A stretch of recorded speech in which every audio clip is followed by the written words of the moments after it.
Hello friends, আশা করছি সবাই ভালো আছেন। ঘরে বাইরে খাবার এর আজকের রেসিপি হচ্ছে দিল্লির স্টাইলে মাটন কোরমা। এই মাটন কোরমা কতটা সুস্বাদু হয়েছে তা আপনারা বাসায় রান্না করলেই বুঝতে পারবেন। আমার কাছে মনে হয় যারা খাসির মাংস খুব একটা পছন্দ করে না তারাও এই মাংসটা অনেক পছন্দ করবে, কারণ এটা এতটাই সুস্বাদু। তাই আমি আশা করছি আমার আজকের দিল্লির স্টাইলে মাটন কোরমার রেসিপিটি আপনাদের ভালো লাগবে। আর ভালো লাগলে লাইক এবং শেয়ার করবেন, আর আমার চ্যানেলটি সাবস্ক্রাইব করতে ভুলবেন না। আমি আজকের রেসিপির জন্য 1 কেজি খাসির মাংস নিয়েছি, আর মাংসগুলো খুব ভালোভাবে ধুয়ে নিয়েছি। মাংসের সাথে যে এক্সট্রা চর্বি থাকে সেটা আমি ফেলে দিয়েছি।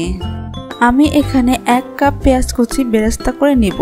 আপনারা সবাই জানেন পেঁয়াজ বেরেস্তায় তেল একটু বেশি লাগে, তবে ডুবো তেলে করলে বেশি ভালো হয়। কন্টিনিউ নেড়ে দিব, তা না হলে নিচে পেঁয়াজগুলো পুড়ে যাবে। যাক, এই পর্যায়ে পেঁয়াজ কুচি লাল হয়ে এসেছে, তার মানে আমার পেঁয়াজ বেরেস্তা হয়ে গেছে। এবারে এই পেঁয়াজ বেরেস্তা তুলে একটা প্লেটে টিস্যুর উপর রেখে দিব একটা সাইডে, এতে করে এক্সট্রা তেল অ্যাবজর্ব হবে।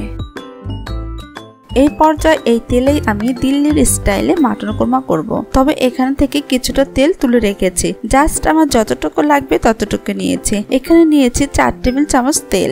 এবার এতে 3টা দারচিনি, 6টা সবুজ এলাচ, 2টা বড় কালো এলাচ, 4টা লং, 10-12টা কালো গোলমরিচ দিয়ে কিছু সময় নাড়তে থাকবো। সুন্দর ফ্লেভার আসলে ধুয়ে রাখা মাংসগুলো দিয়ে 7-8 মিনিট হাই হিটে ভাজবো।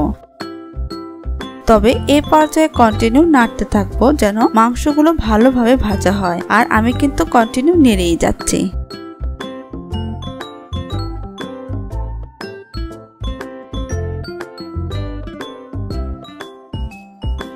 মাংস যখন এই পর্যায়ে এমন ভাবে ভাজা হবে তখন 1.5 চা চামচ রসুন বাটা, 1.5 চা চামচ আদা বাটা দিয়ে আবারও মিডিয়াম হিটে 10 মিনিটের মতো ভেজে নিব।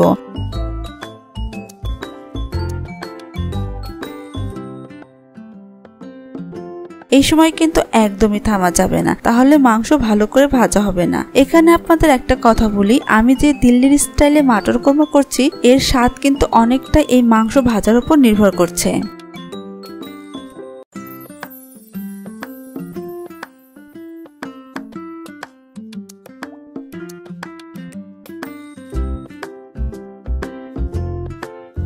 মাংসগুলো যখন এই পর্যায়ে লাল হবে তখন বুঝতে হবে মাংসগুলো একদম পারফেক্ট ভাবে ভাজা হয়েছে। এই পর্যায়ে অ্যাড করছি 4 চা চামচ ধনিয়ার গুঁড়া। মাটন কোরমায় ধনিয়ার গুঁড়া একটু বেশিই লাগে।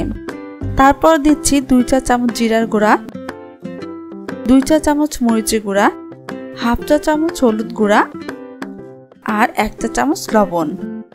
এই গুঁড়া মশলা আর লবণ দিয়ে কিছু সময় নেড়ে চেড়ে জল দিয়ে দিব 2 টেবিল চামচ কাঁচা পেঁপে বাটা। এখানে আমি সবুজ অংশ সহ বেটে নিয়েছি। যেহেতু আমি প্রেসার কুকারে করছি না, তাই এই পেঁপে বাটা দেওয়াতে মাংস সিদ্ধ হতে সাহায্য করবে। এবারে মাংস আর তেল সেপারেট না হওয়া পর্যন্ত খুব ভালোভাবে কষিয়ে নিব কিছু সময় হাতে নিয়ে। এই পর্যায়ে একটু পর পর নেড়ে দিব যাতে খুব ভালোভাবে কষানো হয়। আর এই দিকে আমি যে পেঁয়াজ বেরেস্তা করে রেখেছিলাম সেগুলো এখন হাত দিয়ে এমন ভাবে ক্রাশ করে রেখে দেব একটা সাইডে।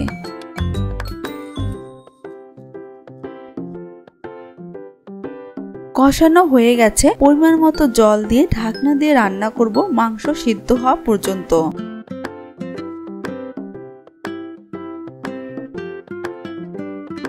ঢাকনার যে ছিদ্রটা আছে আমি একটা লং দিয়ে আটকে দিচ্ছি। ফিরছি কিছু সময় পর। মাংস সিদ্ধ হয়ে ঝোল কমে আসলে 1 কাপ ঘন টক দই দিয়ে 2 মিনিটের মতো রান্না করব। আমি এই টক দই একটা চালনিতে প্রায় 2 ঘন্টার মতো রেখেছি। এতে করে এর এক্সট্রা জল থাকে সেটা দই থেকে আলাদা হয়ে যায়। আর মাটন কোরমা করতে গেলে তো ঘন টক দই লাগবেই। টক দই দেওয়াতে ঝোলটা বেড়ে যায়, তাই আবারও ঢাকনা দিয়ে ঢেকে 2 মিনিটের মতো রান্না করব।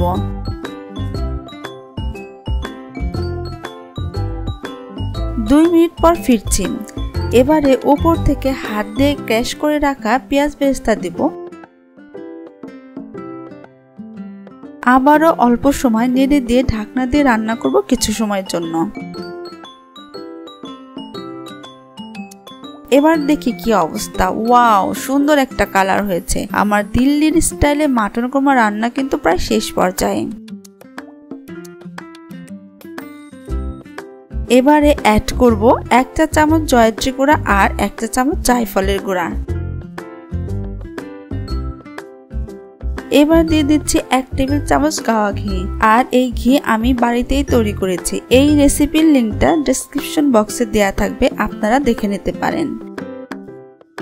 এবারে 1 চা চামচ কেওড়া জল দিয়ে ঢাকনা দিয়ে ঢেকে চুলা অফ করে 20 মিনিটের জন্য দমে রেখে দিব। ভিউয়ার্স, দেখতেই পাচ্ছেন আমার তৈরি হয়ে গেছে দিল্লির স্টাইলে মাটন কোরমা। অসম্ভব মজাদার এই মাটন কোরমা আপনারা গরম ভাত, পোলাও, পরোটা বা নান রুটির সাথেও পরিবেশন করতে পারেন।